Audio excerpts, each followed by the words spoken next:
Hey friends, it's me, Pastor Doug, with another word of encouragement for the day. For today, Friday, December 24th. That's right, it's Christmas Eve. And I sure hope that you're planning on joining us this evening for our Christmas Eve services, either on our campus in person or online. You can get all the information at venturamissionary.com. I sure hope that you'll be joining us. Hey, today what I want to do is I want to simply read from the Gospel of John, chapter 1, verse 14. John's Gospel starts with a bit of an epilogue before he dives into the narrative account of Jesus' life and ministry.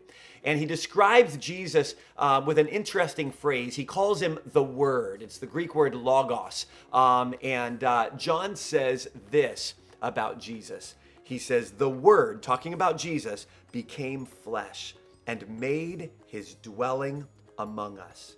We have seen his glory, the glory of the one and only Son who came from the Father, full of grace and truth. Friends, this passage is one that I've been reflecting on for weeks now. Ever since I set up our nativity set in our living room, every day when I walk past, when I'm walking into our kitchen or walking downstairs or walking past carrying groceries, every time I see our nativity set, I pause and I stop and I reflect on and recite this passage. Because in this passage is contained really the significance, the weight, the meaning, the reality of Christmas, that God, the God of the universe, became flesh and made his dwelling among us. That reminds us that God is not far away. God is not off in the distance. God is not removed. God is not disinterested. God drew near. God came to dwell with us. That phrase, made his dwelling, in this passage, actually it uses a Greek word that also has the connotation of a tent or a tabernacle, if you're familiar with that word from the Old Testament.